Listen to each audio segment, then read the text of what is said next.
Good morning, Washington Church. Let's stand together and say the call to worship. All right. How great is our God? How awesome are your deeds. Lord, you are gracious and compassionate. You are my rock, my shield, and my fortress. Therefore, we will sing your praises and speak of your goodness. Jesus, you are worthy of all worship and praise. Reveal yourself to us.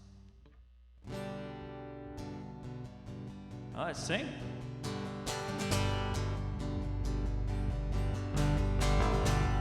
When we were lost ones, you were the shepherd that carried us home. When we were prodigals, you ran to meet us with open arms. We can't hold back our praise. When we were refugees, you were the one who took us in. When we were enemies, you paid the price for all our sin. We can't hold back our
someone near you, and the kids can all make their way up to here.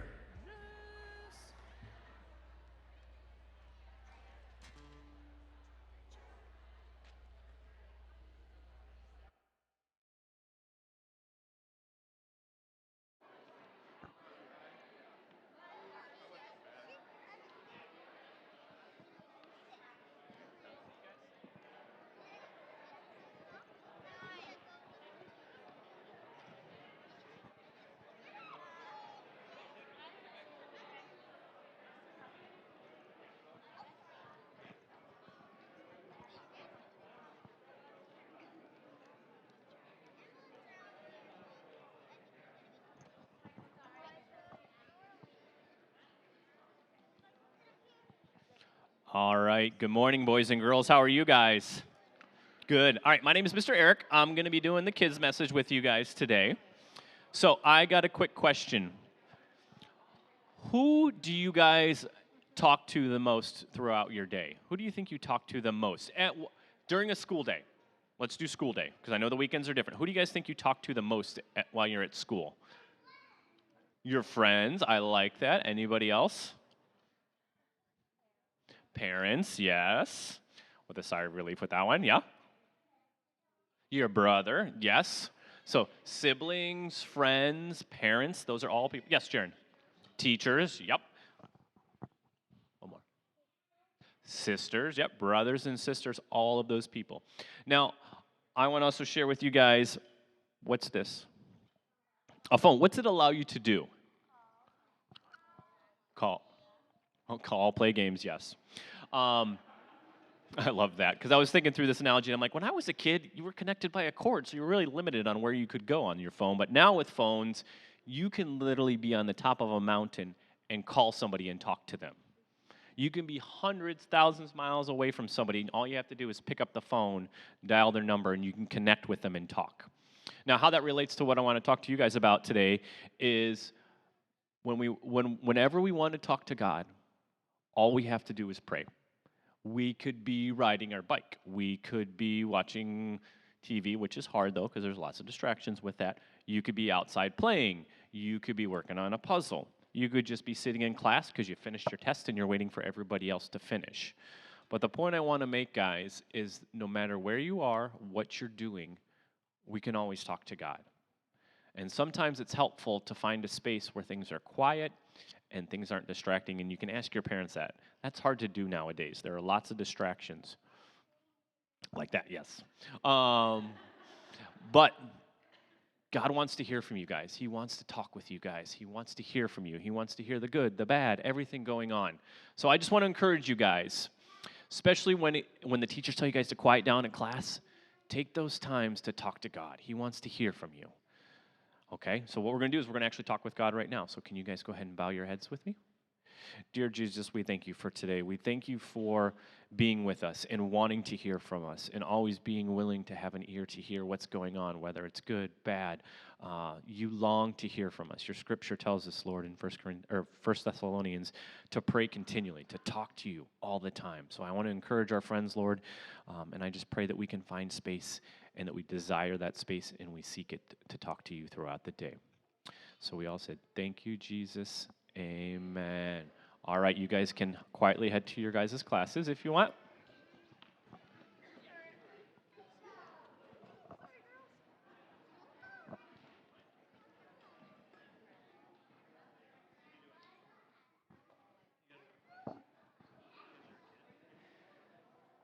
All right, well, good morning, Washington Church. We're so glad you're here this morning.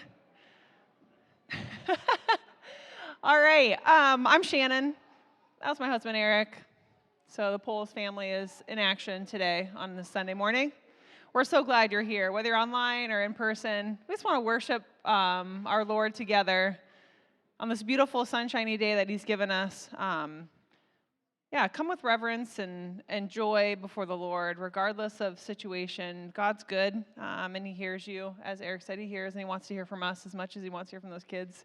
He wants to hear from you guys, too. So take advantage of that, whether it's together with someone else, with our prayer team, on your own, in the pew, with someone next to you. Talk to God. Give him all the things, good, bad, and everything in between, and let him know how much he's worthy of our praise. And remember what Bridget said last week, he delights when you want to be with him. He delights when you talk to him. He just delights in us, you guys. So, all right, some announcements this morning. We have our connection cards. If you haven't filled that out yet, you can certainly do that, whether you're new to Washington or not. If you're new, we'd love to have your information. If you've been here for a while and you just have a prayer request or praise, a joy, a concern, just a God thing that's going on, we want to hear about that as well. So you can fill that out for us. You can, if you want to give any tithes and offerings, we so appreciate your generosity. You can drop off giving on the black boxes on either side of the sanctuary or give online at washingtonchurch.org, or you can scan the QR code that's on your bulletin as well. We so appreciate your generosity, you guys. It's amazing what the family of God can do. So we are so appreciative of that. There's an encounter night tonight at 5:30. So come, be a part of that. It's going to be in the chapel. John Pipo is a pastor at Redeemer Church up in Michigan. He's been with us before. He's coming back. Pastor Jimmy says amazing things are going to happen tonight, and so I trust our pastor a lot, and I love him, and we've seen amazing things happen. So I say let's pack the chapel and see what God is going to do tonight, healing our people, whether that's you or someone you know. Come and be a part of that and see how the Spirit of God is going to move tonight. So 5:30. Childcare will be provided as well. So know that if you've got young kids, we'll have that here. There are also core groups have started. If you guys didn't get a list of those the last couple weeks, they're at the Welcome Center. You can grab a list of core groups. We'd love to have everyone be a part of core groups. So there's a listing of the ones that are still available and have some room. So grab a list at the Welcome Center, contact a facilitator, let them know that you're interested, and they can share with you what's going on in their core group. It is definitely not too late to be a part of that, and we'd love for everyone to have a chance to have that small group connection during the week with others. And then we just want to let you know, coming up in February, just to have it in your mind, because February is not that far away, we're going to have an evangelism class during the month of February on Sunday evening. So more detail will come, but just keep that in your mind. Starting in early February, we're going to have an evangelism class in the evenings on Sunday, and you guys are invited to be a part of that, and we'd love to have it. So mark that kind of on your calendar and be hearing more detail about that soon. All right, that's it for me, but I'm going to invite Rochelle Gray up. She is the chair of our missions team, and she is going to introduce one of our missions partners. Hi, good morning, everyone. I have the pleasure to introduce Joshua Stacy to you today. He is Mitch's replacement, so if that'll give you an idea of what he's doing at Water for Ishmael, for those that remember Mitch. And so he's going to share a little bit about us having a liaison relationship with Water for Ishmael.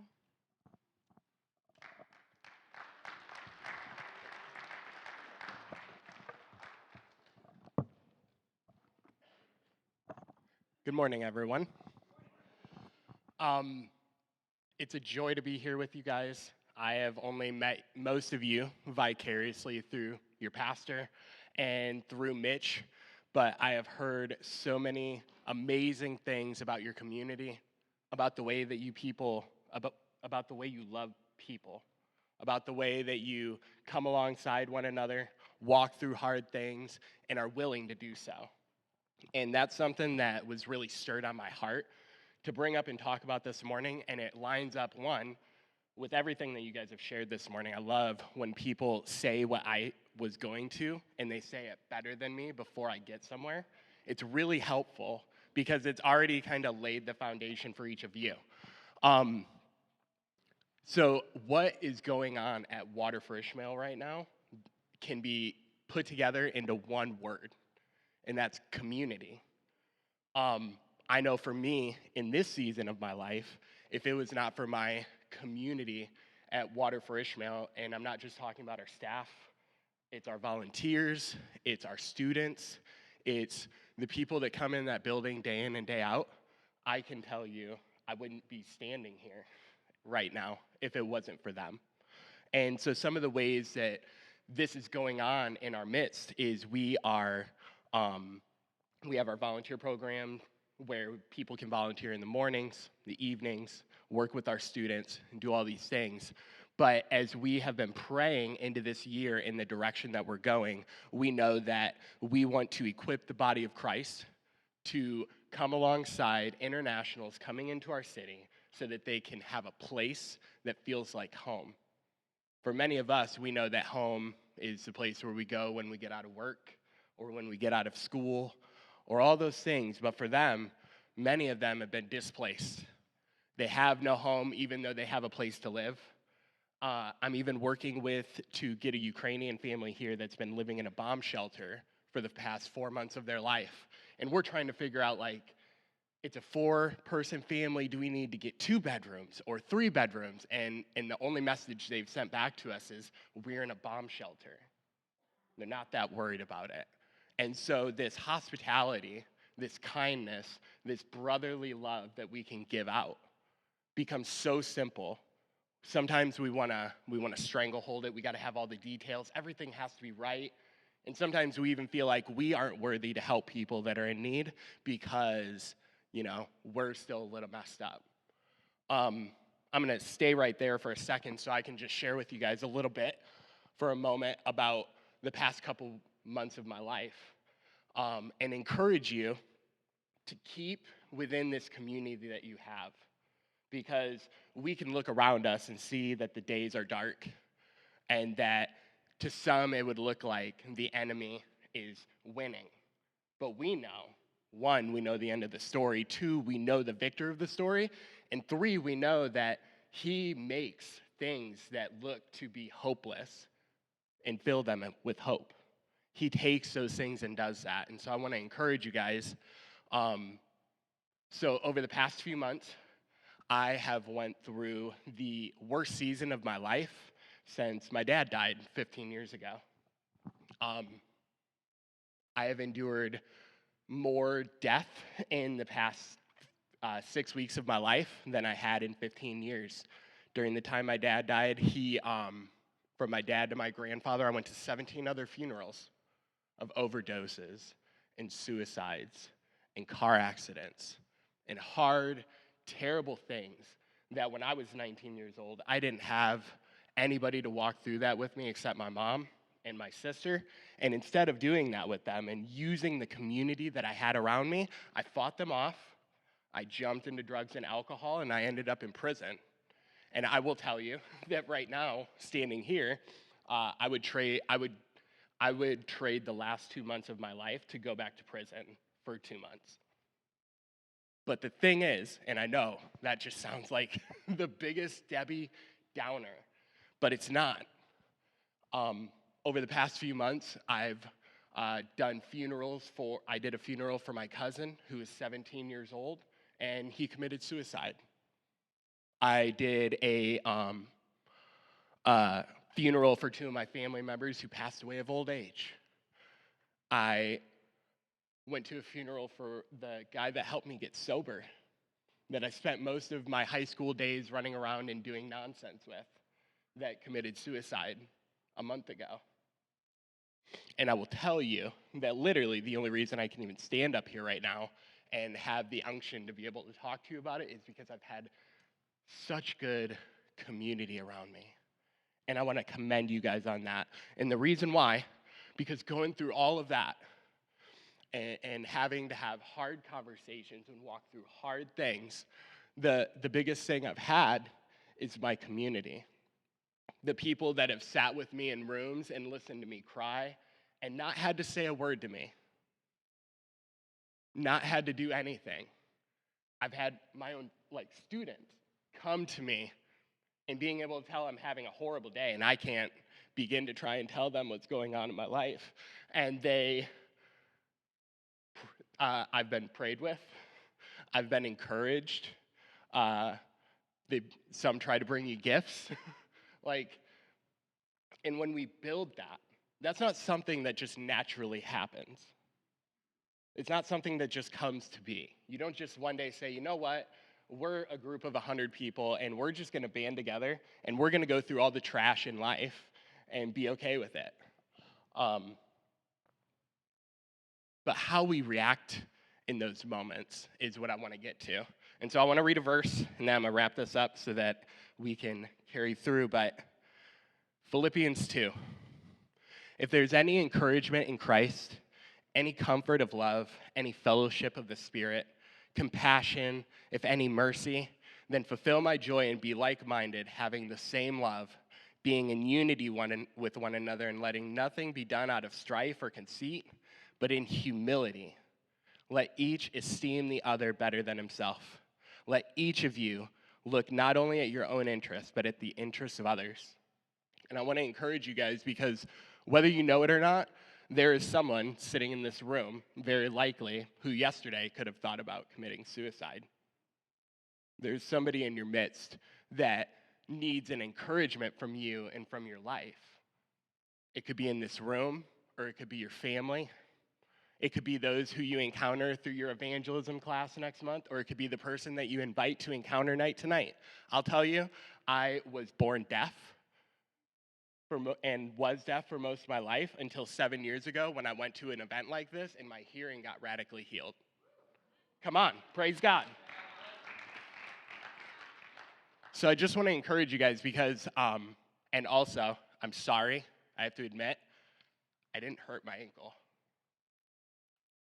But the way that we react to people that are in pain on the outside is easy. We know we can open doors or be really kind and set up tables or do these things. But inside, some of us, most of us, if we'll really be honest with one another, we're just limping through this thing. Sometimes we're just trying to get through to that next day. And that's okay. It's okay to be in that place. It's okay to need people to come around you. Because even as our sister shared before I came up, that prayer, God will hear you any time of day and you can bring him any and every concern. But sometimes you have to invite people to walk alongside you in those concerns so you're not alone. Because though God is with us all day, every day, can't always feel it. And so I just want to pray for you guys real quick, and that this would be an encouragement, because at Water for Ishmael, it becomes so much more than just English classes and refugee work. We're a family. We're a family that we live and we breathe and we move and we have our being together because we have chosen one thing, and that is to esteem one another over ourselves. And I hope, because I know the basis of some of that culture that we have came from this building. Mitch was a key part of the culture of our organization, and he had an incredible community like you. And there are neighbors. You have neighbors around you that right now are destined for hell, that need you to speak the truth to them. Or sometimes they just need you to sit with them, to cry with them, to laugh with them, to be in pain with them.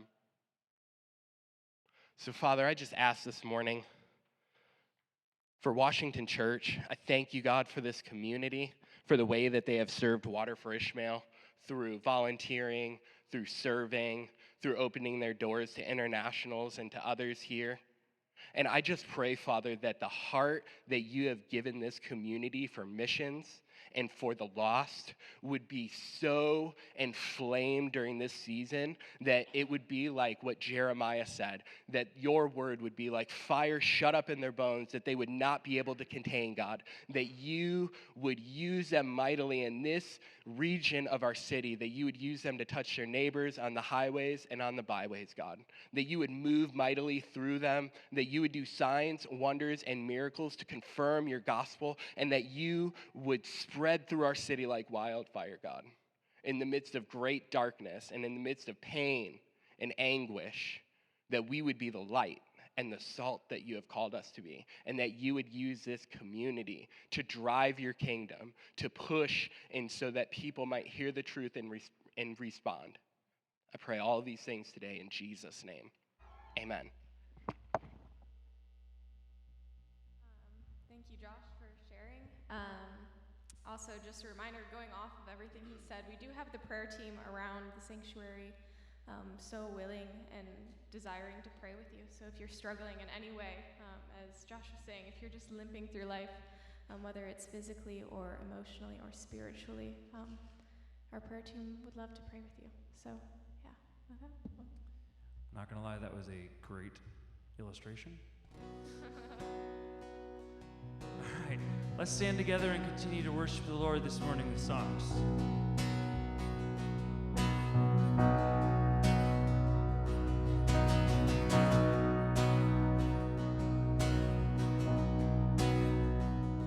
Let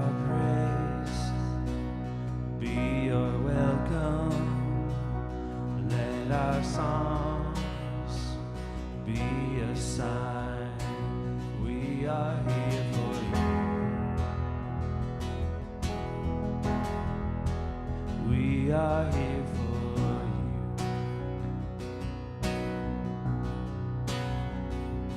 Let your breath come from heaven. Fill our hearts with your life. We are here for you. We are here for you.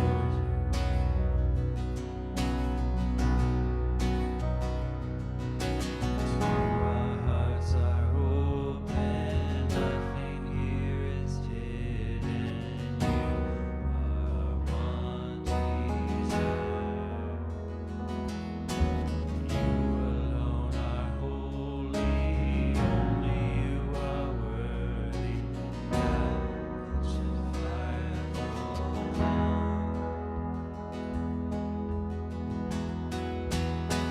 Let our shouts be your anthem, your renown fill the sky.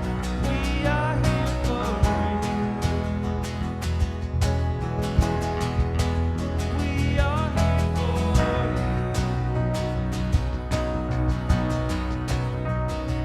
Let your word move in power. Let what's dead come to life. We are here for you. We are here for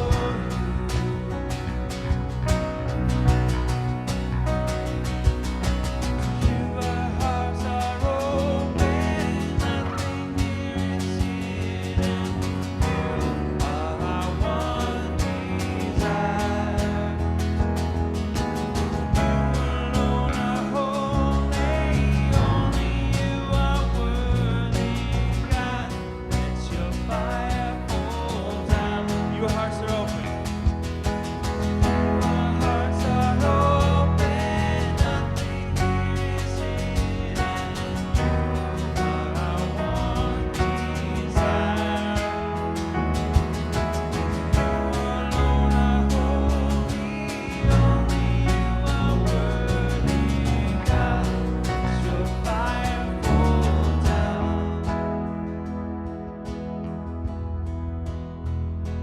Let it fall. We welcome you with praise. We welcome you with praise. Almighty God of love, we welcome you this place. We welcome you with praise. We welcome you with praise. Almighty God of love, we welcome you this. Let every heart adore, every soul awake. Almighty God of love, we welcome you this place. We welcome you with praise.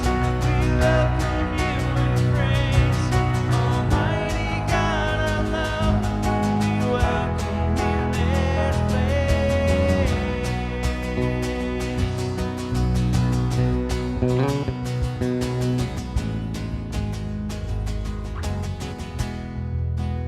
To you our hearts. To you our hearts are open, nothing here is hidden. You are one desire. You alone are holy, only you are worthy. God, let your fire fall down.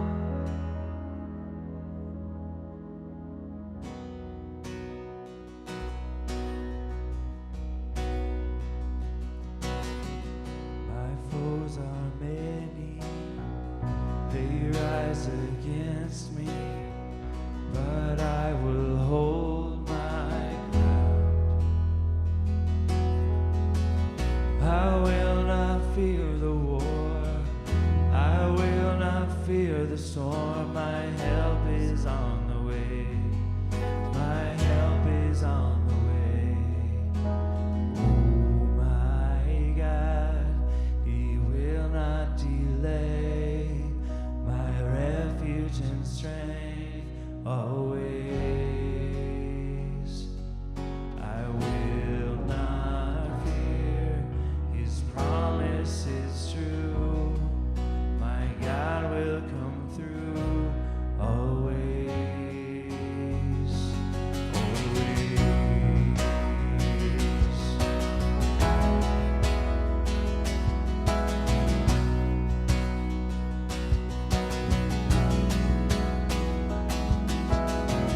Trouble surrounds me, chaos abounding.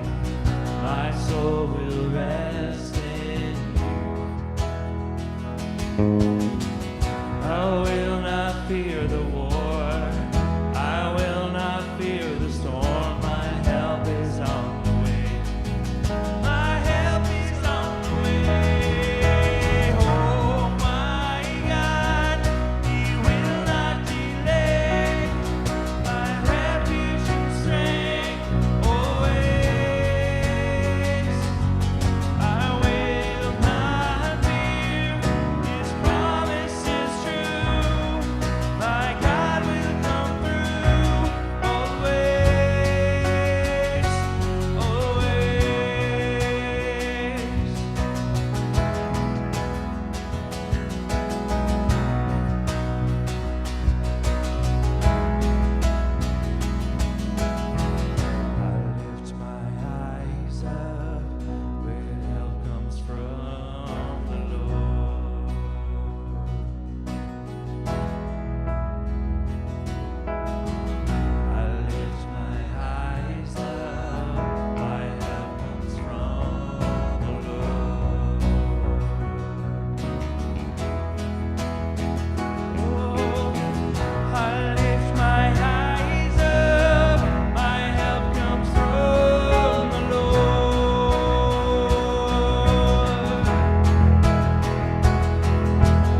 Jesus paid it all.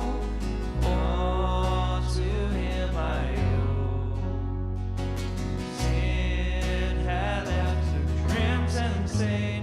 He washed it white as snow.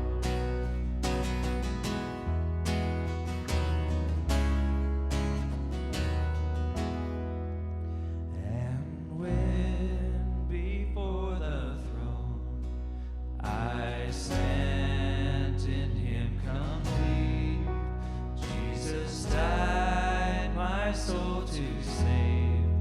My lips shall still repeat, Jesus paid it all. All to him I owe. Sin had left a crimson stain. He washed it white as snow. Sin had left. Sin had left a crimson stain. He washed it white as he washed. He washed it white as snow. He washed it white as snow. Oh, praise the one who paid my debt and raised his life up from the dead. Oh, praise the one who paid my debt and raised his life up from the dead. Oh, praise the one who paid my debt and raised his life up from the dead. Oh, praise the one who paid my debt and raised his life up from the dead.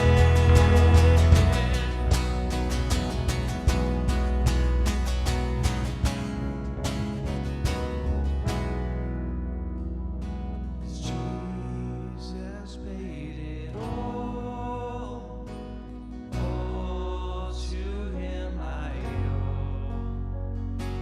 Sin had left a crimson stain. He washed it white as snow. Lord, we thank you. We thank you that you paid it all. That we can't stray too far. You're there with us to bring us home. We thank you for that. We thank you for your forgiveness. We ask, Lord, that you give us the strength to walk in that freedom with you. In Jesus' name, amen. You may be seated.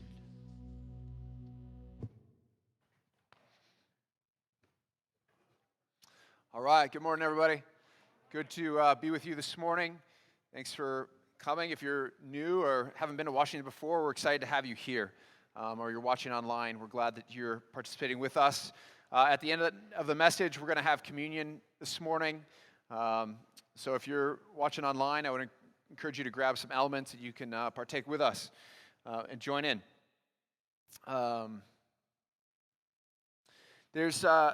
When Ann and I were in seminary together, we got married young, 22, 21. Although I've heard some Midwest stories about getting married young, and apparently that's not young. Like 16, 17 type, 15 young.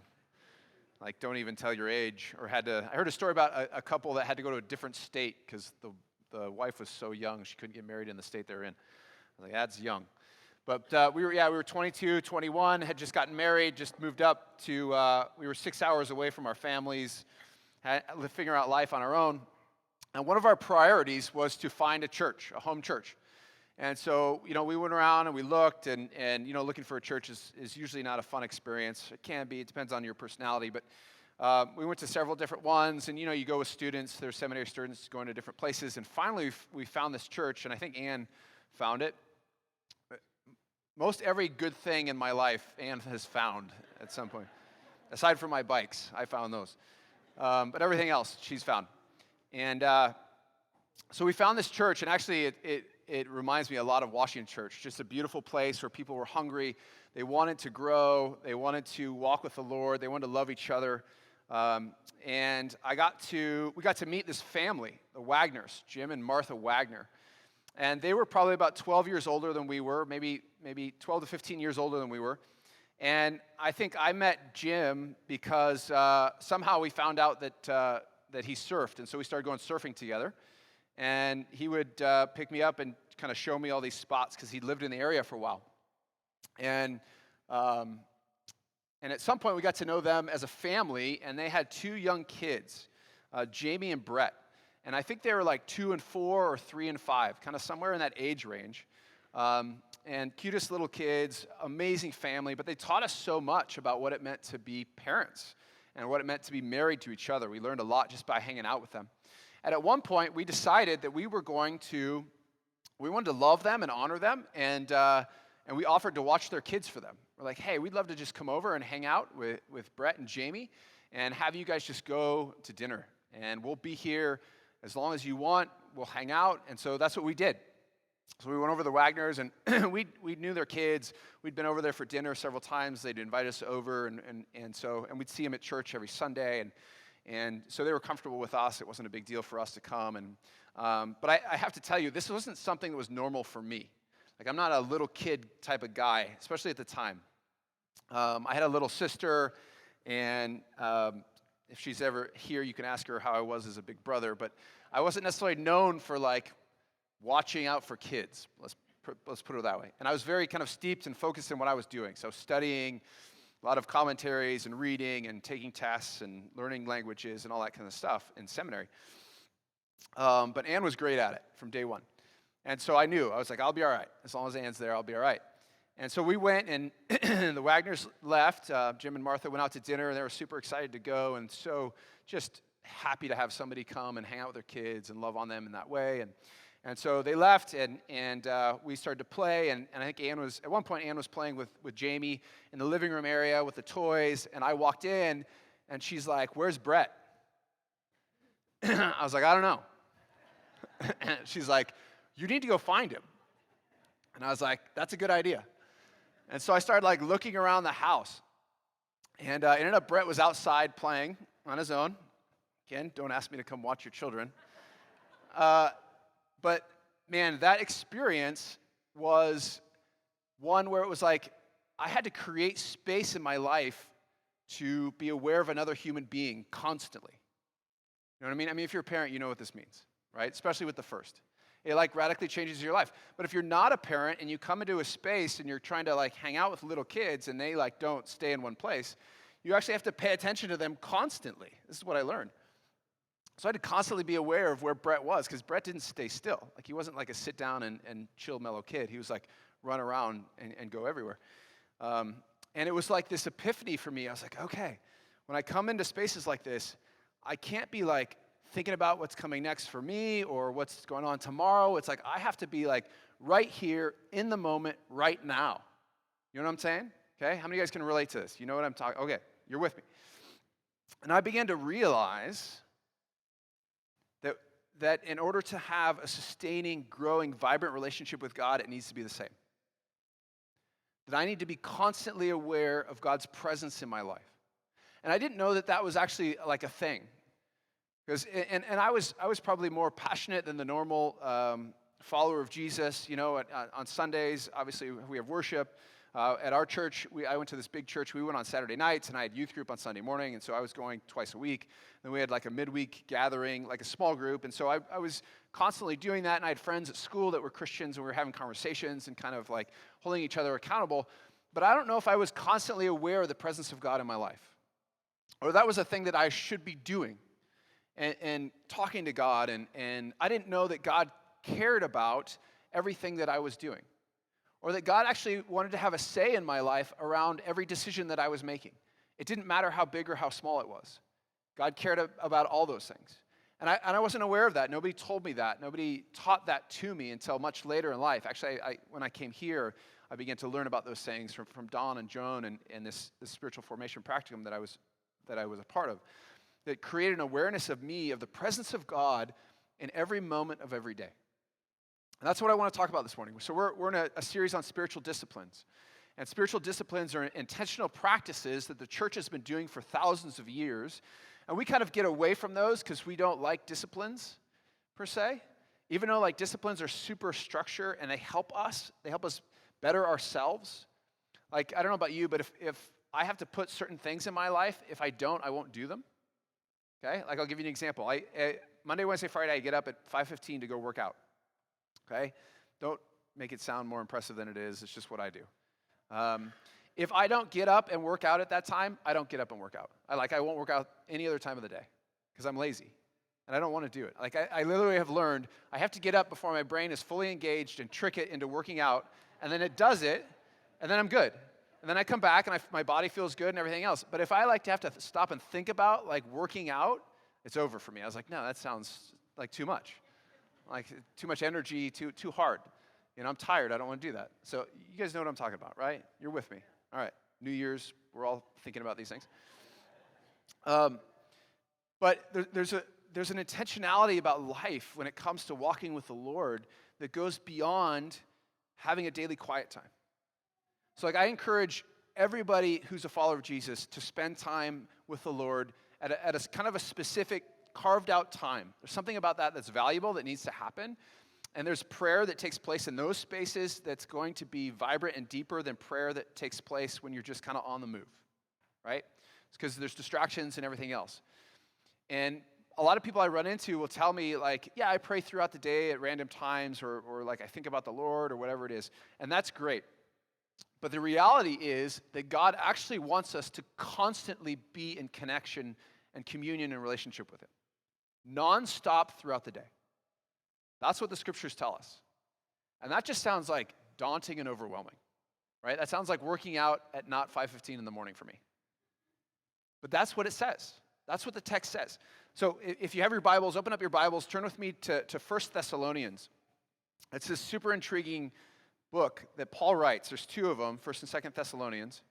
It's pretty far to the right. Romans, 1 Corinthians, then you go through Galatians, Ephesians, Philippians, Colossians, and then you get to 1 Thessalonians. All right, if you get to Revelation, you went too far. Turn back to the left. 1 Thessalonians chapter 5 is where we're going to go. All right, and to keep this in mind, let me give you kind of some background on the church of Thessalonica. This is what Paul writes. The book of Thessalonians is written to a church in Thessalonica. This church, or this city, actually, Thessalonica was a city. The church was within the city, but this city sat within the Roman Empire. So it was a part of the mass of the Roman Empire and the power of Rome, right? It was subject to that. And in any Roman cities or colonies, there's certain kind of standards that all these cities have to follow. But the biggest one is allegiance to Rome. They need to pledge their allegiance to Rome and the emperor himself. And they actually believed the emperor was a god. So they worshiped the emperor. And there was all kinds of other gods that they worshiped.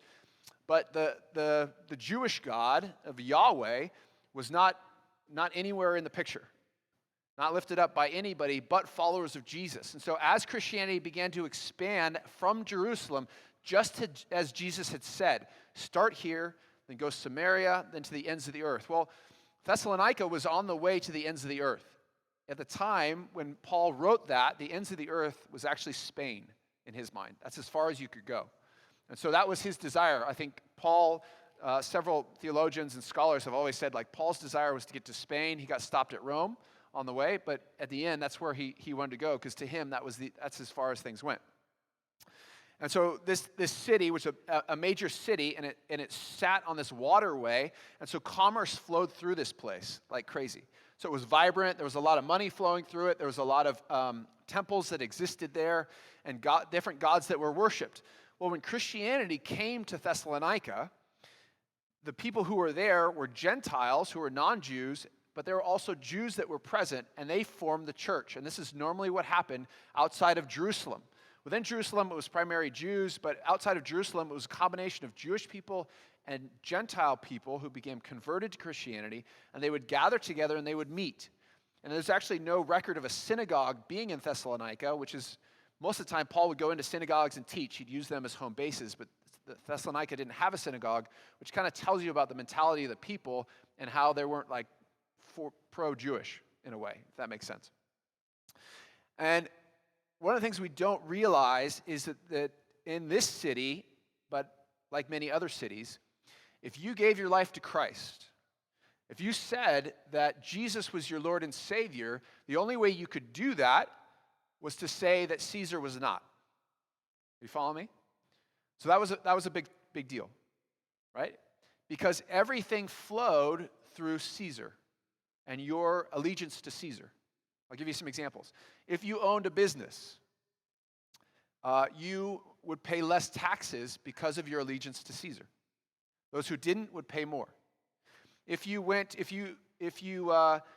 just, there was discounts on things and there was access to things, and that's how everything was set up to propagate the propaganda of who Caesar was. The Romans were smart people. They knew what they were doing. So when you gave your life to Christ, when you professed Jesus as your Lord and Savior, it wasn't just, I do this on Sundays when we gather for worship. It was every day. There was a constant realization and revelation of who you were, because you lived differently, you acted differently, you treated people differently. Because of that, people would know, oh, that's a follower of the way, they called it at the time. And ironically, some scholars believe that 1 Thessalonians it might be the first book that Paul ever wrote, which is really fascinating, and then followed by Philippians and on and on and on. So this is like early on, Paul's trying to communicate to these people in Thessalonica. But if you were a follower of Jesus, people knew it, because you weren't hiding your faith, because it was obvious in many ways, not just how you spoke, but how you lived your life and how you conducted yourself. What you didn't participate in was a big kind of thing that outed you. But it would cost you something. So if you went to buy something at the market, they could say to you, no, I refuse to sell to you. Or if you were a shop owner, people would stop coming to your shop, because what happened is Christianity began to grow in such an extent, it became a threat to the cities that it found itself in. Because people stopped buying idols and stopped investing in the temples, and that was a lot of money and cash that stopped moving around. So it was a big deal, and as a result of that, persecution began to reign in these places. So it cost you something to be a follower of Jesus. I don't know if it costs us much here in 2023 in Toledo, Ohio, at least for me. It doesn't cost me anything. People treat me the same. People don't, it's just another thing. And it's just an accepted thing. In America, Christianity used to be this dominant faith, and it used to be vibrant in the principles of the country, where many of them were run off of that. And those things have kind of stepped to the side and faded away. Not necessarily in a good way, but it was a different city and a different place. So there was a constant awareness of these people about their faith, and their faith had a great risk and a great cost to them.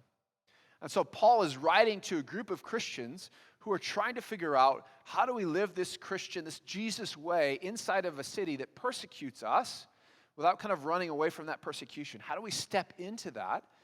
And this is what Paul says. So this is 1 Thessalonians 5, 16 through 18. These are profound and powerful verses. This is what he says. Rejoice always. It's the first thing. Pray continually. Give thanks in all circumstances, for this is God's will for you in Christ Jesus. There's not too many places in the scriptures where it overtly says, this is God's will for you. This is one of them. Okay? Now, that doesn't mean the other scriptures aren't telling you what God's will is. It just means there's a couple times, and Paul is the one that does this. He's like, hey, listen up. Pay attention. This is what God's will is for you. And so I think we need to heed to that. We need to pay attention to that and say, okay, what is this will, right? And here's what I wish, because this would be a lot easier. I wish that he's like, hey, it's okay to complain always, right?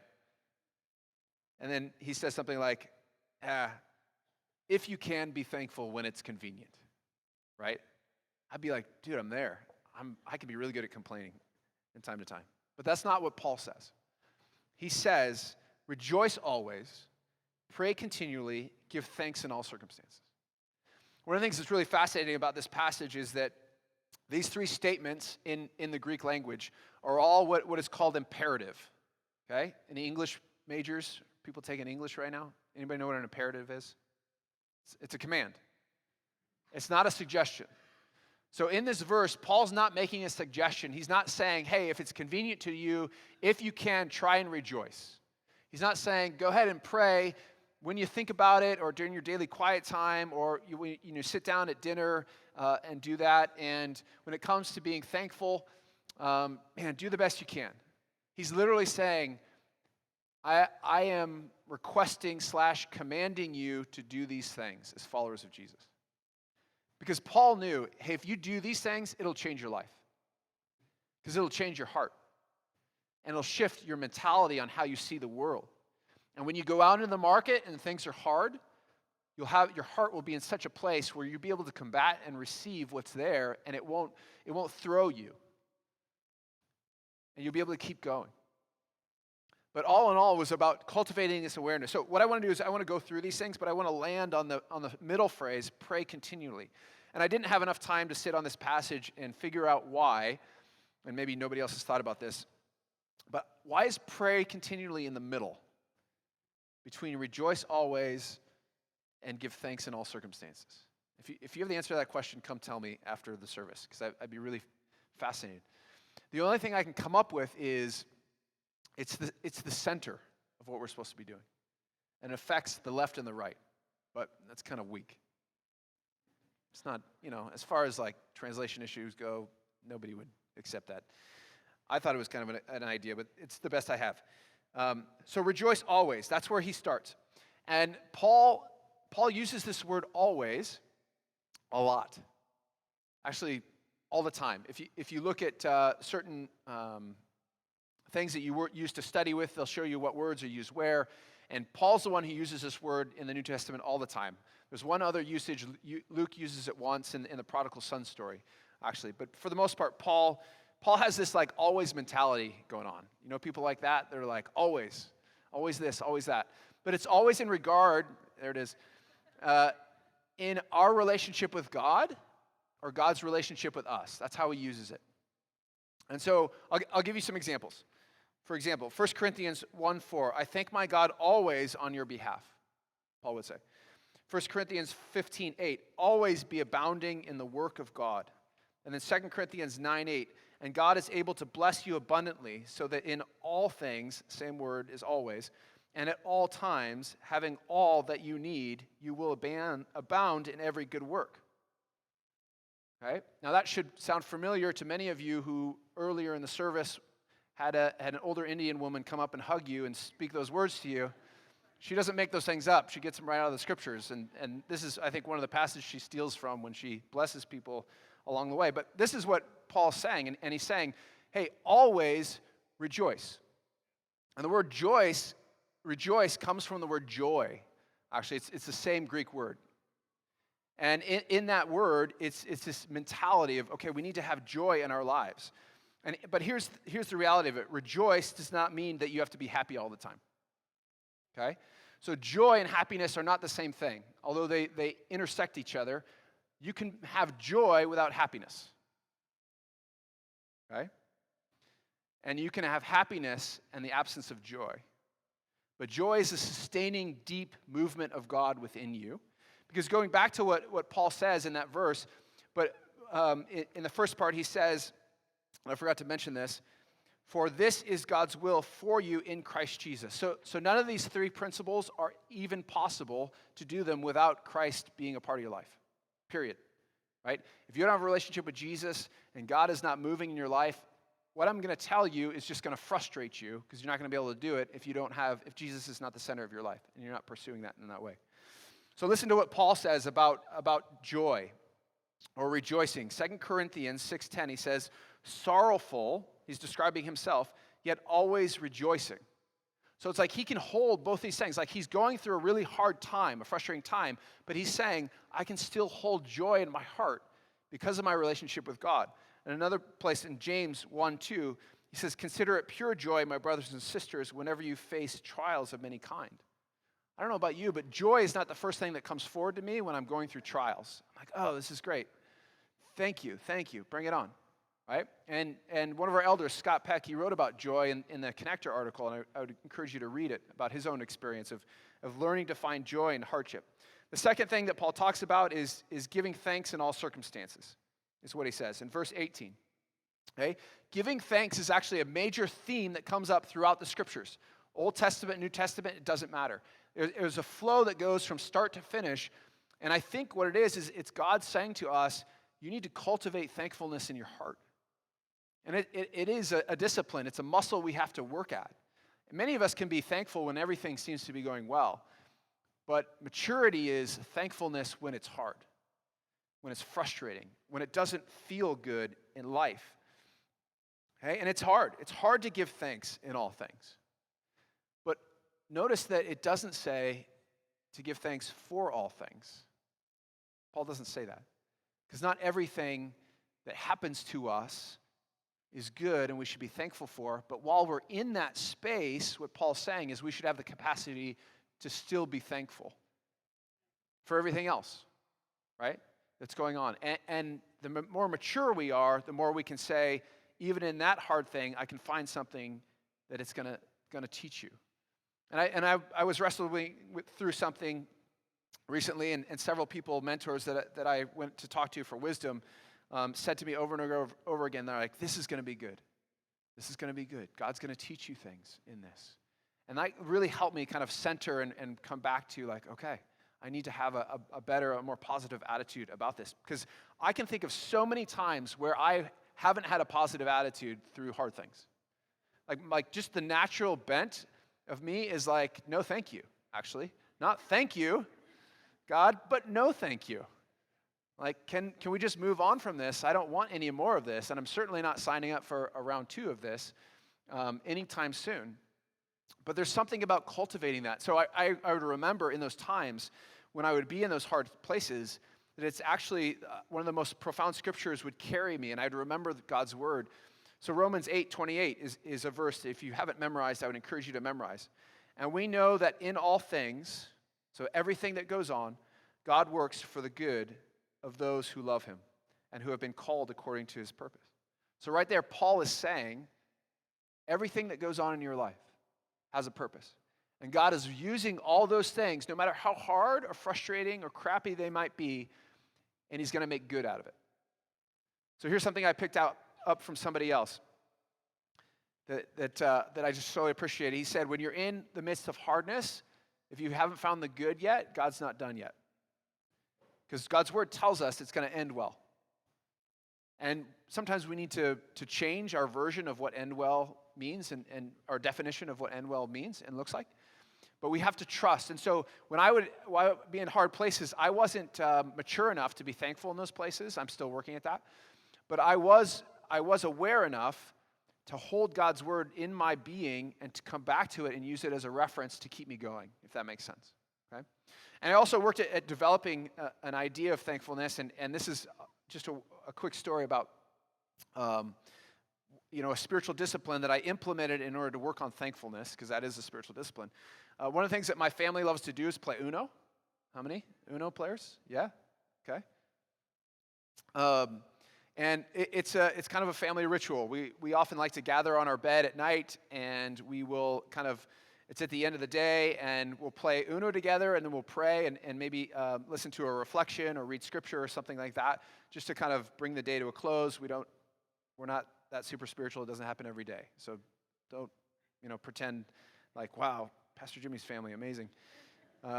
Still a work in progress, because oftentimes my wife and I go to bed before our kids go to bed now, because they stay up and do homework and stuff.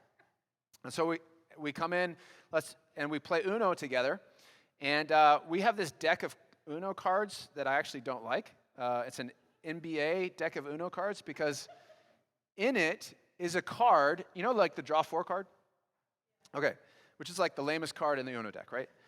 In the NBA version, is it draw 9 or 7? It's a draw 7 card. Like, that's just not right. Especially if you're like down to and Reed likes to play it when people are down to their last card, and he holds on to it so that he can, he has joy in giving it to keep the game going, right? And let's face it, we want to win, right? We all are trying to win. But I started this habit when somebody would play a draw 2, a draw 4, or one of those NBA draw 7 cards. And I would look at the person that gave it to me and I'd say, thank you very much. And I'd start to draw. And I just started, I don't know why I came up with it. I think it was kind of a tongue-in-cheek thing. But it all of a sudden, for me, made the game more fun, right? Because you know when you're drawing those cards, you're starting to lose. And I don't like to lose. And it got to a point where I'd say it, and they'd look at me like, Dad, why do you say, like, realize I was like, I know, thank you very much. And I just quietly draw my cards. Thank you very much. Thank you very much. And like, huge fan of cards but then when you have those cards, you like always have a card to play. You're like, oh yeah, bring it on. I got something for that. And then oftentimes you get some of those cards that other people played against you show up in the deck because they're in there, and then you have them, and then you get to, you're welcome very much as you play those things. So there are ways that we can actively work at cultivating thankfulness in our hearts, but it's work. It takes work. It doesn't happen automatically, but it takes work. Okay, here we go.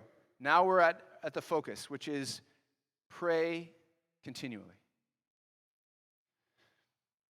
The only way you can rejoice always and give thanks in all things is if you're praying continually. You can't do the other two without that centerpiece. Because what's happening when you're praying continually? What does that mean?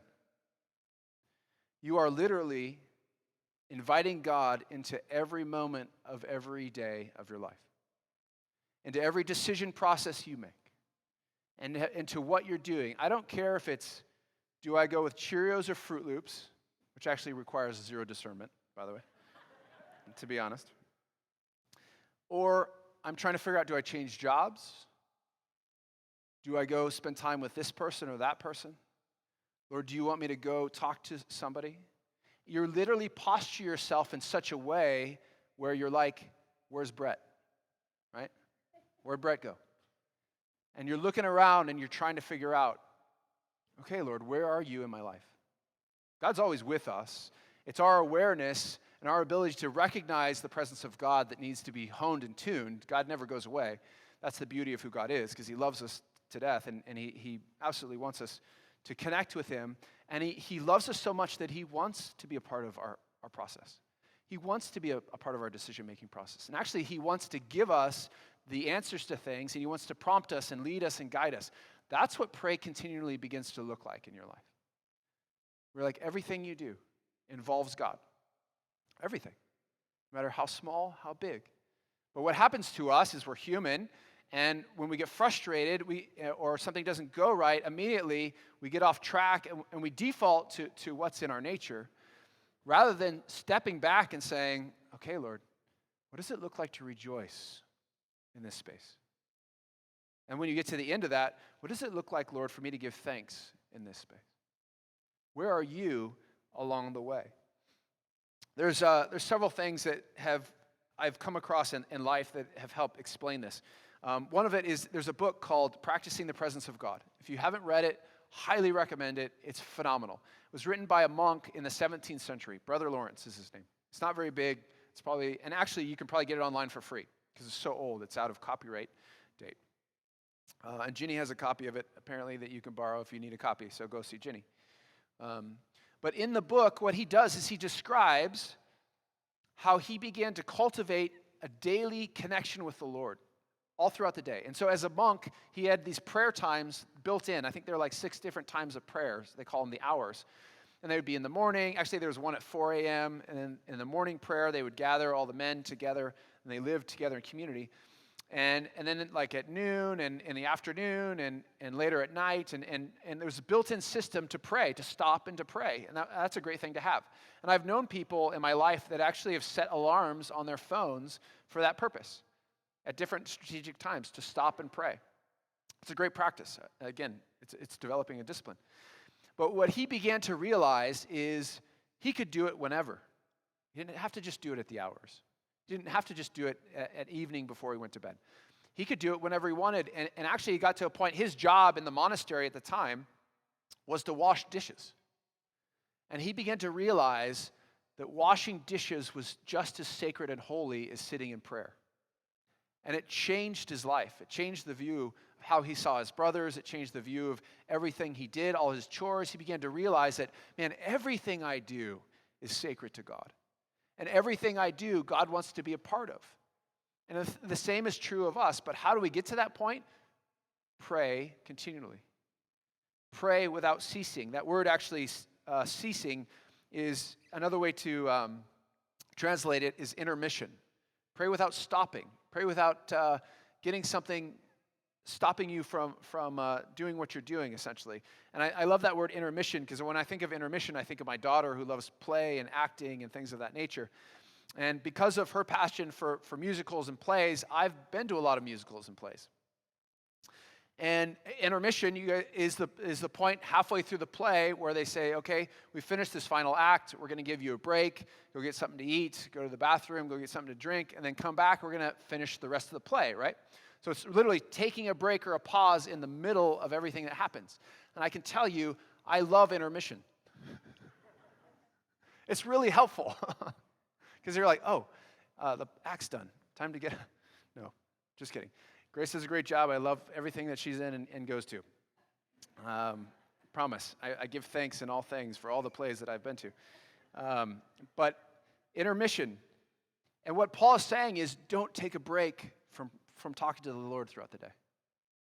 And for many of us, we think, when I first read this, I was like, how is this possible? I mean, this is like years ago. I remember coming to this verse. Pray without ceasing. Pray without stopping. Don't take a break from it. And I was like, yeah, that sounds great, but I could never figure out how to do that until realizing, oh, God wants to be with me all the time.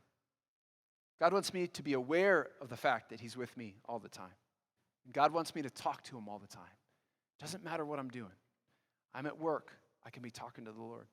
I can actually be talking to God as I'm talking to you. Or if you're talking to somebody else, you can do the same thing. And you can say to yourself, and these are some of the habits I've developed. Lord, what do you want me to say to this person right now that I'm standing in front of?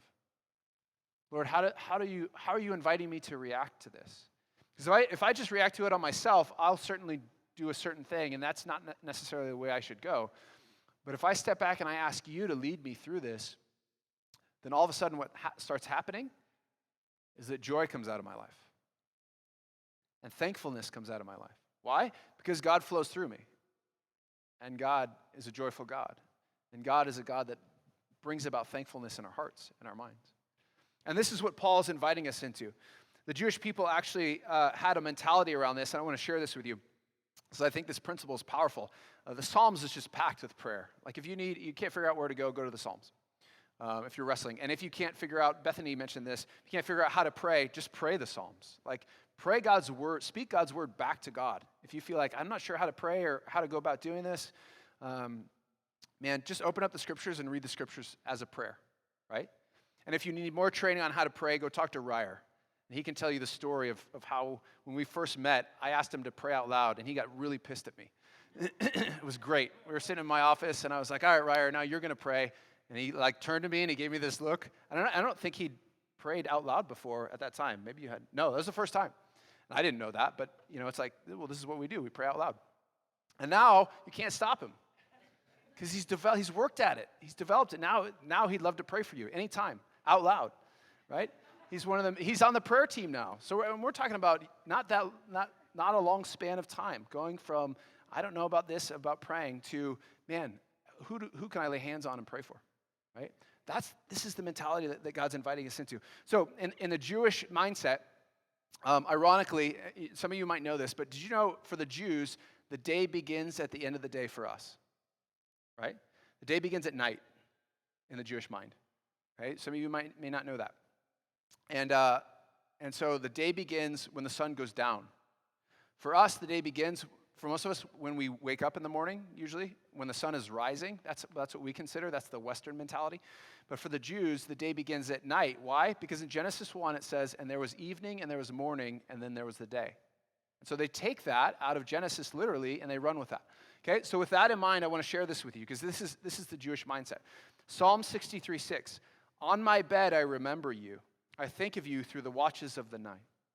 So literally, when I'm on my bed getting ready to go to sleep, the day is beginning, and I'm thinking about you, Lord. Okay? And then the second verse, Psalm 119, 147. I rise before dawn and cry for help. I have put my hope in your word.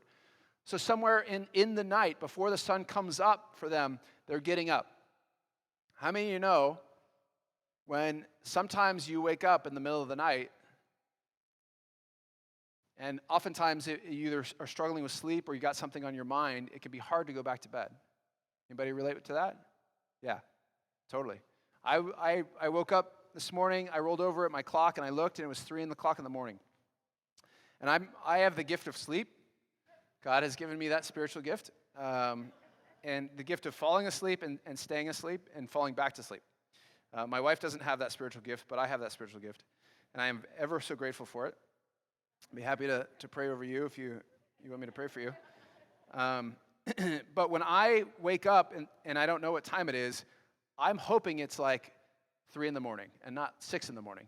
Because if it's 6, it's like, oh, great, 20 more minutes or 15 more minutes. But it's 3, it's like, oh, yeah, we got 3 more hours. Like, this is good. But oftentimes, the Lord wakes us up at random times for a reason. Because he wants to talk to us. And he wants us to talk to him, right? And so I think this is what the writer of Psalm 119 is saying. He's like, hey, man, I wake up, and there's times when I wake up or I choose to wake up or I get woken up, but I'm talking to God when that happens. And then finally, the last verse is Psalm 5:3. In the morning, so this would be the beginning of our day, be the end of their day, or not the end of their day, but going into halfway through their day. Lord, you hear my voice. In the morning, I lay my requests before you and wait expectantly. So why do I share this with you? Because in the Jewish mind, there was a constant intentionality about connecting with the Lord in prayer all throughout the day. And sometimes in the middle of the night was necessary to get out of bed and to commune with the Lord. And that was their mentality, that God is with me. And it didn't matter if they're out plowing the field, God is with me. And actually, the Jews have prayers for a bunch of different things, which is really fascinating. I stumbled upon this in one of my studies. Everything, like wake up in the morning, they have a prayer for that. Going to bed at night, they have a prayer for that. Before they sit down and eat, they have a prayer for that. They have a prayer for breaking bread, which is probably what Jesus prayed when he fed the 10,000 people. Which is why it's not written in the scriptures, because Matthew assumed that you knew it, because he wrote to a Jewish audience. And so everything they had a prayer for. So the whole point of that was to create a mindset of always staying connected with the Lord. And it's no different for us. Again, it's an imperative. We're invited to have a mindset, to develop a mindset that throughout the day, to constantly be connected with the Lord. And as we talk about spiritual disciplines, that's what I want to encourage you and leave you with. When you go home tonight, when you start your day tomorrow, what would it look like if you went to bed and just either paused and said, Lord, thank you for today. Not everything about today was good. Some things were hard, but you began to say, even if we're called to be thankful in all circumstances, what if you began to say, Lord, show me how to be thankful for this circumstance? Teach me how to do that. Or about joy. Lord, help me understand what joy looks like in this situation. Or Lord, I'm not feeling joy. Could you bring joy out of me? Because it comes from you. And we ended our day like that. I can tell you, what you take into your mind right before you go to bed affects how you sleep. Affects how you rest. Okay? What if you just listened to scripture before you went to bed? Try that if you haven't tried that before. There's all kinds of like YouTube videos and stuff that will just read scripture or worship for like an hour. So just turn it on, set it down, and fall asleep listening to God's word. And how because that will like ruminate in you, and God will begin to teach you through the night. I'm telling you, this happens. And just ask him, Lord, teach me something tonight. And you'll wake up in the morning, you'll have something that the Lord will have shown you. And wake up in the morning. The first thing I do when I open my eyes is as I say, Lord, I thank you for today. I don't know what it's going to look like, but I'm excited to enter in. Would you lead me? And then assume, like whatever happens, God's going to direct me through the day. What if we had that mentality in our minds? What if we carried that with us? And not just when we went to bed and when we woke up, but all throughout the day, if we just stayed connected with the Lord. And we had that sense of like, where's Brett? Where's God? Okay, God, where are you? Where are you? And the more you do that, the more you work at that and develop that muscle, you begin to come to a place like Brother Lawrence came to where you're like, oh, there you are, Lord. You're in the dirty dishes. and the sponge and the Palmolive that's when you're like, Lord, I'm thankful for a dishwasher. I can just put some of these in there. I don't have to wash them all by hand. But you begin to cultivate in your heart that thankfulness, that joy, and it changes you, all because of prayer. The word thankfulness, and I want to end with this because we're going to take communion next. The word thankfulness, we don't use this language. You might have heard this before. It's actually the Greek word for thankfulness. It's Eucharist. How many of you guys have heard that word before? Eucharist. Okay. The Catholic Church, that's what we call communion in the Protestant Church. They call the Eucharist. Why? Because it literally means the word thankful or thankfulness. Because when they come to the table, it's a reminder to be thankful for what God has done for us through Jesus, right? But ironically, the only way that we can experience this thankfulness was through incredible strain, hardship, torture, and death. So you begin to see how those things are interwoven, that even in the worst of circumstances, we can find thankfulness, because out of those worst circumstances where Christ laid his life down for us, we can be thankful because of that. And so this morning, as you come to the table, I want you to hold that in mind. The idea of Eucharist, the idea of thankfulness. That because of what Jesus did for us, we can be people who are thankful.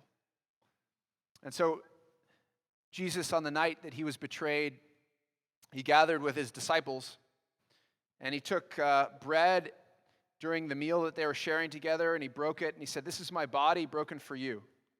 And then he passed it around to all that were present at the table. And then also he took the cup and he said, "This is the cup of the new covenant, shed for the forgiveness of sins." He said, whenever you guys get together, whenever you gather, whenever you come together with joy and thankfulness, remember me. And so this morning we're going to do that. We have stations all throughout our sanctuary. We have one up here, one there, one at the bottom of the balcony, and we have two over here. And as you come, there are going to be servers that are going to stand here and serve you. But I would invite you, before you even come, just take a moment with you and the Lord. And just talk to Jesus in prayer. Just be mindful. Say, Lord, thank you. Thank you that we can just hang out with each other. Thank you that we can talk to, that I can talk to you at any time, at any day. You're always ready. You're always there. There's absolutely nothing you need to do in order to make that connection happen. It's not on you. It's all been done for you. So remember that. But God is inviting you to connect with him all the time, every day. And if somebody's here this morning and you don't have a relationship with Jesus, I'm going to pray and invite you to pray with me and just invite the Lord into your life. And then after I finish praying, I want to invite the servers to come forward and just kind of stand at the communion tables. And when you feel ready, after you've spent some time with the Lord, feel free to come up and receive the bread and the cup, and you can partake in it as you come up right in that moment. And the servers are going to speak to you, just a reminder of what the elements are about. But my request is that you would come with thankfulness in your heart for what Jesus has done for you. Let's pray. Father, we thank you for what you ask of us, Lord, to have joy in our hearts, to have thankfulness, and to find a way to be thankful in different circumstances. And those are hard things to do. Hard. Impossible, actually. But with you, they are possible. Connected with you, they can happen. And Lord, they become easier and easier the more time we spend with you, the more we listen to your voice, and the more we talk to you. And that's what you want us to be doing. You created us to have a seamless relationship with you. That's how we were created as human beings. Sin gets in that way. But Lord, when we confess that sin, and we're made right with you, access to you is just there, undisturbed by anything else. And your heart's desire is that we would connect with you and communion with you all throughout the day without interruption. There'd be nothing else in our lives that'd be more important than hanging out with you. So, Father, I just pray for anyone who's in this room right now and they don't have a relationship with you. Or maybe they've strayed and not hung out with you, or maybe they feel like they're not worthy enough. And Father, I just pray over them right now that your peace would come upon them, that your forgiveness would reign in their hearts, And if your desire this morning is to say yes to Jesus, I just invite you to join me in prayer and pray what I pray, just from your seats where you're at. Lord Jesus, I thank you for loving me. I thank you for creating me. I thank you that you died on the cross for the forgiveness of my sins. I confess those to you now. And I ask you to come into my life and be my Lord and Savior. And teach me how to hang out with you every moment of every day. Holy Spirit, would you lead and talk to our people? Would you guide them? Would you prompt them? Would you encourage them? Would you create such an awareness in them that there's a draw there, an ache to connect with you throughout the day, not just once or twice, but on a constant, ongoing basis. May we learn to trust your voice in our lives. May we be obedient to what we're told. We ask these things in Jesus' name. Amen. Will the servers please come forward now to the tables? And when you feel ready, after you've had a moment to just kind of connect with the Lord, you're more than welcome to come and partake in the body and the blood of Christ.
Amen. Just want a reminder, encouragement to come tonight. I just have the sense that God's going to be God, and it's going to be amazing. So 5:30 tonight, John Peoples coming. Excited to have him. Last time he was here, he taught, and if you've not met John, he's one of the humblest men of God I've ever met. He's an older gentleman, soft-spoken. He gets done teaching, did a brilliant job teaching, and then he just says, hey, is there anybody who would like to be prayed for healing? And that began something that the first person that came up experienced healing, and all of a sudden people started coming up, and that night I think 5 or 6 different people were healed of physical things, that issues they had in their life. And so I expect that and more to happen tonight. And so I would invite you to come and be a part of that. Maggie, can you put the verse up instead of the benediction, the 1 Thessalonians verse? I want to invite us all to say this together as a reminder as we leave together. So let's say this together. Rejoice always, pray continually, give thanks in all circumstances, for this is God's will for you in Christ Jesus. Amen. Go in peace.